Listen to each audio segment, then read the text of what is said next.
What? A girl from the moon who isn't even a rabbit? Do they at least call her Bunhead?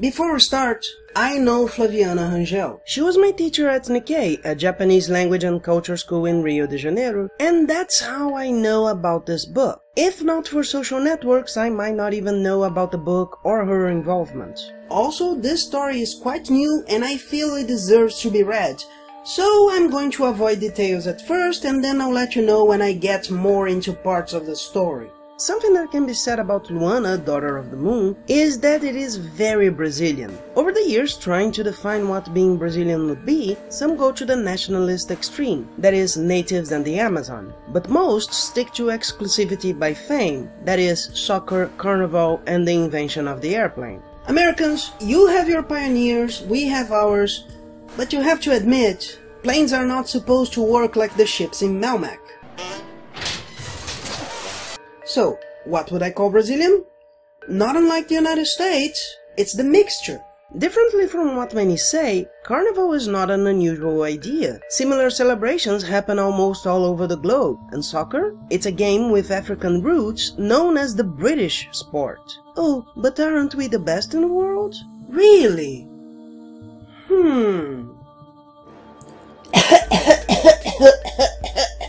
So, why would these two things be Brazilian? Because they were brought and adapted. The adaptation is Brazilian. And this is the case with Luana, Daughter of the Moon. It's not something unique, but plausible to the Brazil where we live. Hey, said Luana, upset.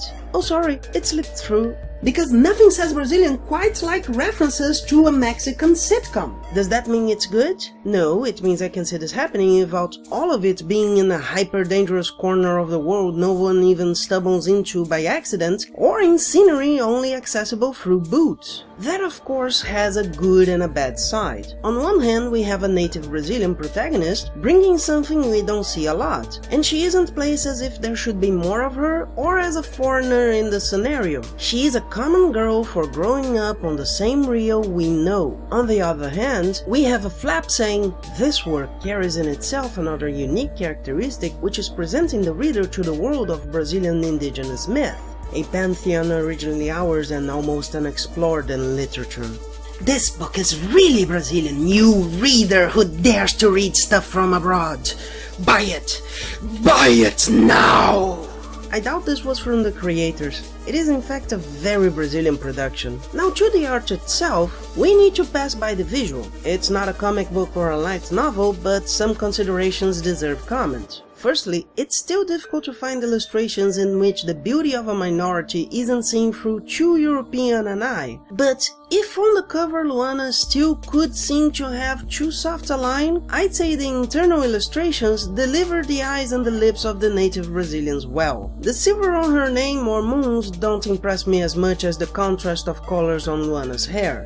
And speaking of moons, I thought it was very cool that every chapter starts with a moon and they represent the passage of time well, but also when you continue the chapter, you can still kind of see the moon there, so it gives an idea of the moon always being present, and that contributes to the tone. As for the text itself, I found the story very good, presented in good pace and generally well developed. The main character shows interesting development, and another of the more present characters shows also an interesting history. If anything, just one moment was really a notable break on the development's flow, and there was maybe too big a climb in the level of the final confrontation if compared to the others. When talking about the book's story, as for the world building, I didn't feel any pacing problems, and it clearly takes into consideration the introduction of more info in future books. The story itself is not particularly innovative. It's a young protagonist in a world of magic she doesn't know well, with a threat that follows her. Nothing particularly new, but the execution doesn't seem overly stereotypical.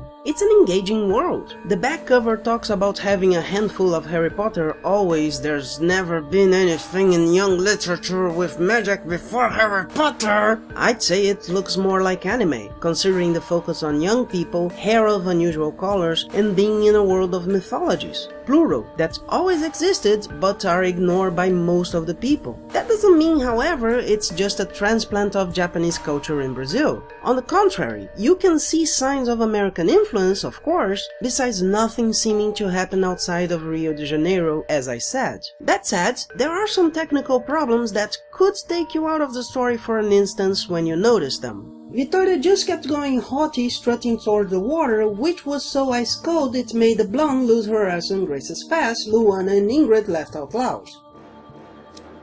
Why did I read it with a comma? Because it is written with a comma. There are from moments like this, in which you know what they mean, but it still catches your eye a bit, through standardization issues like the use of num with quotes while vambora is used as an ordinary word. Internet is in italics, and that show needs both because it's something so completely unique in this world of magic. Huh? Oh, and that comma after the quote would be correct, but in case of stops, those would come before because grammarians hate you. There are various moments like that. My point here is not that they should just follow the patterns. I believe that quotation marks with the words and punctuation always after is actually much clearer.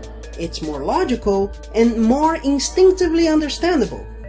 The issue here is consistency. If vambora is going to be a normal word because it's common, like pra and tava, why not num? And if the italics are for emphasis, why quotation marks on data show? And would internet be really something so uncommon to the point of needing emphasis? On the other hand, there were one or two moments in which I really wasn't sure what they meant. In particular on page 122, where the following passage occurs. Naldo joined the conversation, placing his arm over Pedro's broad shoulders, who wasn't pleased at all with that intrusion to his moment. What is being highlighted here? The idea that the moment isn't temporal but situational? That the moment was his? That the moment would be romantic? I'm really not sure. What I'm saying is, this book really needs a revision. Oh, and dashes to separate explanations shouldn't generate a new line. That confused me more than once. When we go back to the classroom, I'll show you. In fact, I really wanted to go by the mall later. I saw some designs you're gonna love. I'm so looking forward to it, I can't wait to show you, said Victoria, euphoric. Luana laughed off that excitement. You don't want a reader abandoning a good story for confusion, or that they stop paying attention for a funny mistake, as juvenile as it may be. As soon as they finished eating, Ingrid gathered the little restaurant boxes and threw them in the kitchen trash can while Luana washed the glasses of juice they had used. No, I meant having to read everything like this with no comma. But eating Ingrid was weird, yes. Another thing that got me off the story occasionally is a bit more controversial. I don't have any other way of saying this, but I felt uncomfortable with some of the racial descriptions.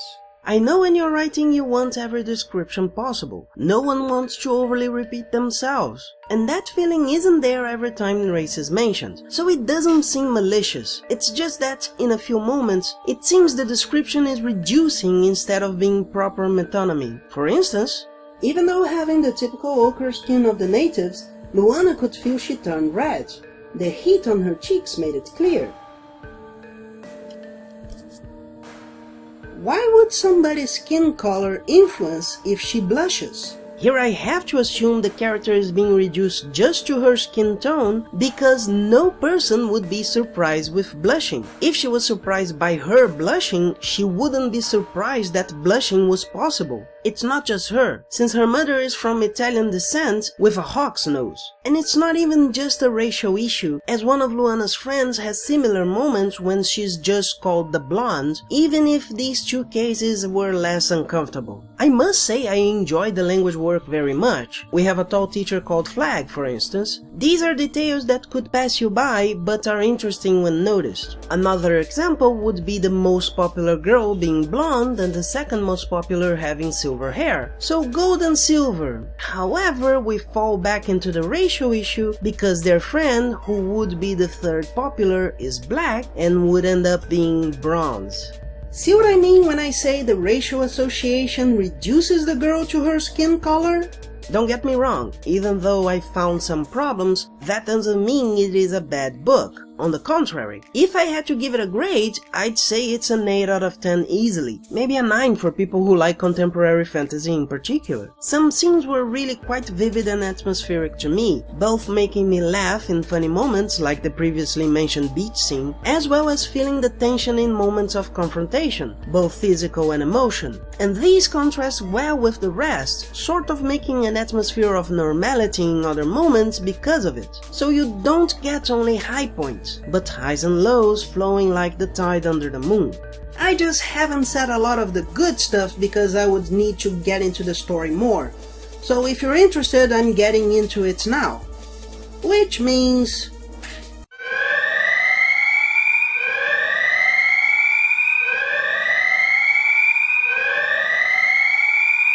back to it being anime-esque, I mean it in the best way possible.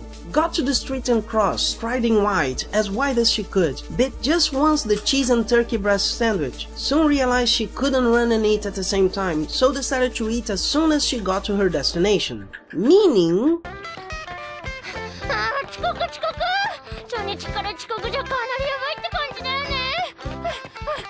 I find it particularly interesting that some ideas common in Japanese scenarios are integrated so easily into the story. She felt light, happy, but didn't know why. Still, she didn't bother looking for a reason. This is a situation people can identify with, and I don't see it presented a lot. So it adds something new without feeling foreign to life in Brazil. Give me money to buy oregano for Joe, she said, showing her hand. Okay, go and come back ASAP, understand? Said the mother, handing over the 20 reais bill. 20 bucks to buy oregano? Yes, it fits Brazil perfectly. In fact, it's gonna sound wrong in a couple of weeks. You can see the American influence as well. I mean, 2 of the 3 are from high middle class families, spending time in malls and buying stuff with 50 reais bills. Of course, there are some things where the influence is not so clear. The 3 friends are the most popular in school, literally the first, second and maybe third most popular, and have a rival. Group of popular kids sounds like a teen movie, but then a ranking for popularity sounds like anime. At that time, a cuckoo came out from the little house and sang announcing it was 10 o'clock, time for the mall to close. Nope, nobody said anything about a cuckoo clock before. This scene takes place in a store that has a very unique look to it, so it doesn't sound out of tone. But that's what I mean. This book is not afraid of mixing stuff that wouldn't exactly be considered common. And I really appreciate that. Another strong point is the humor. Not only it shows up naturally, it's not confined to just one kind. Having subtle humor, as in the teacher's name being Flag and a person with hidden powers being called a sleeper and being a sleepwalker. Referential humor such as the sleep-through remark, or full scenes of humor. Wanna watch a show? Go to the bathroom and look at the mirror. Free horror show. So you liked fairs, right? You probably even get something dross there, Brenda mocked. The blonde turned to Luana. What does dross mean? I don't know. How do I answer that? A weak point, on the other hand, is a tendency of falling into clichés that don't make sense. For instance, while explaining the belief system of the magic users, Luana's tutor says, "Men saw pregnancy and birth as something sacred, received directly from the gods." Which is possible. I mean, the idea of biology didn't exist. This happens. Nobody knows the details. Supernatural. They believe women got pregnant lying under the moonlight through the great goddess personified as the moon itself. And boom! You broke the realism. I know there isn't a specific age here, but as soon as there is the concept of habitation, that is, roofs, no one ever noticed that women who don't go out at night also get pregnant? That people get pregnant during times of constantly cloudy skies when the moon isn't visible? The big issue here is this still very common notion that human beings can have knowledge and not look at their surroundings. Human beings have believed that diseases came out of nowhere, then that it came from miasma, the putrid smells from decomposing organic matter, and finally from microbes. What I mean is that as soon as this myth bumped into some knowledge we have today, this idea would have to be adapted. You can't simply have knowledge that doesn't fit reality. What is being done here is saying, it's magic. I don't have to explain it. The elements are described in the following page in this mythology. The earth is her body, the air her breath, the fire her spirit, and the water her living womb. Which means in this view of the world, death are disgusting. And do you really want to associate it just with the idea of creation? Water as an element is associated to purity, considering its use for cleaning, besides maintenance of life and health. How about blood? Rivers are like veins and arteries, you know? This choice really diminishes the influence of the element to being alive, besides the fact, of course, that baths are disgusting. In any case, the scene descriptions are wonderful. Besides the fluidity between them, as I said, the scenes themselves are well painted, both giving the personality of the involved as well as the scenery in which they occur vividly. Here's a short selection for quick consumption. What happened, Andressa? Your hair. What? Your hair. It was glowing.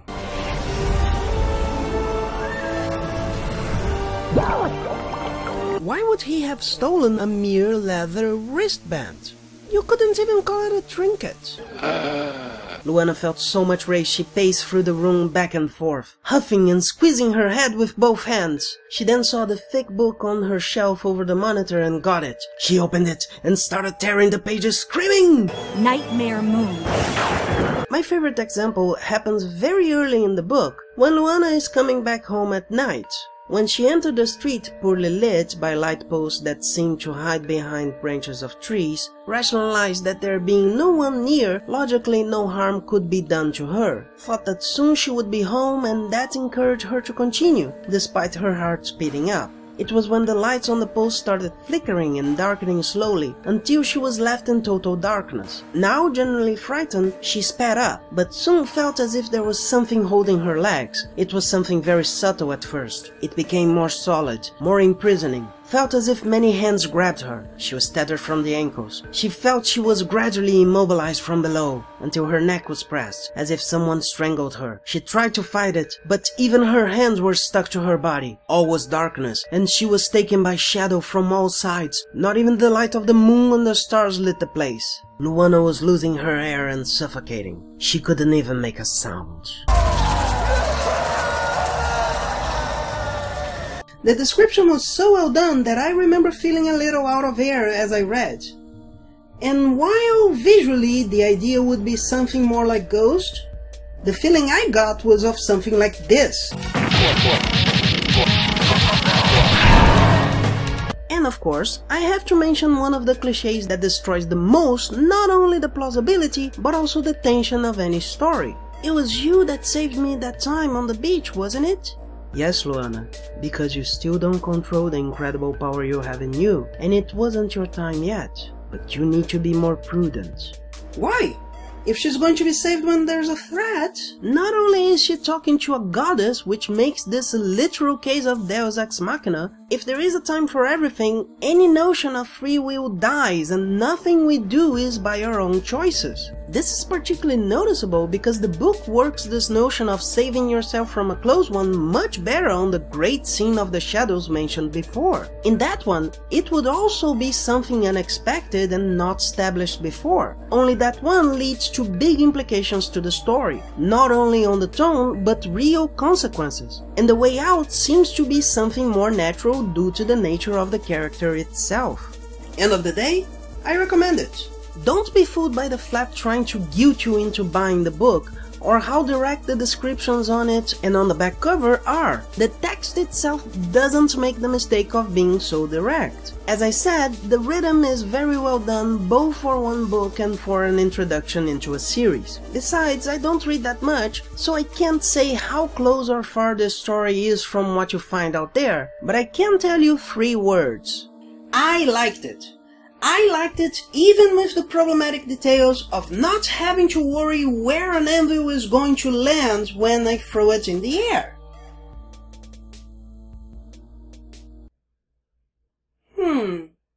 I wonder what that means.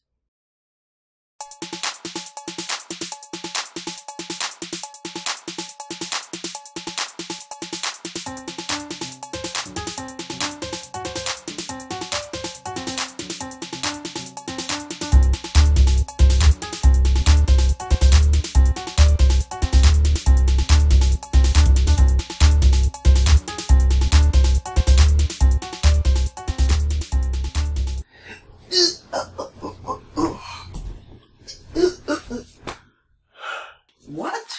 A moon girl who isn't Train? Of course, Train. A girl from the moon who isn't even a rabbit? Do they at least call her a rabbit? Not a rabbit, a bunhead. I forgot about the rest. There's a rest. Yeah. At least this doesn't need sound, so... Except for this in the end and the... I was actually trying to do that on the video, but... No, shit! Train already. Oh shit. It's getting really bad. Also, this story is quite new and I think... because nothing says Brazilian quite like rap... Because nothing says Brazilians quite... Damn, it's difficult. Because nothing says Brazilians quite Brazilian. Every time this head bobs, I feel it. It's really heavy. My point here is not that they should just follow the patterns. I feel quotation marks always with the words and punctuation always after is actually much clearer. It's more logical and it's more instinctively comprehensible. But the thing is consistency. No, the thing is nothing. And I have to do it again because of the train. Yay! Wonderful. Are integrated so easily. Train. And I really don't see explored a lot. Presented. Train. Motherfucker. It's 1 o'clock. I started before 11. In fact, it might sound wrong. In a couple of weeks. Not years. Weeks. Couple of weeks. Nope. No one said anything about a cuckoo clock. Nope. No one said anything about a cuckoo clock before. Cuckoo. Kelly Cuckoo. 101. Here we are. I think it doesn't show that I'm sweating my ass off. Maybe a little on the neck. This thing happens. Nobody knows the details. I looked at the thing. And not observe their surroundings. Ah! I'm so scared of the book closing. Oh! Baths are disgusting! Baths are disgusting! Baths are disgusting! Baths are disgusting! I think that's enough. Baths are disgustingness. Baths are disgusting! Baths are disgusting! Baths are disgusting! Here's a short selection for quick consumption.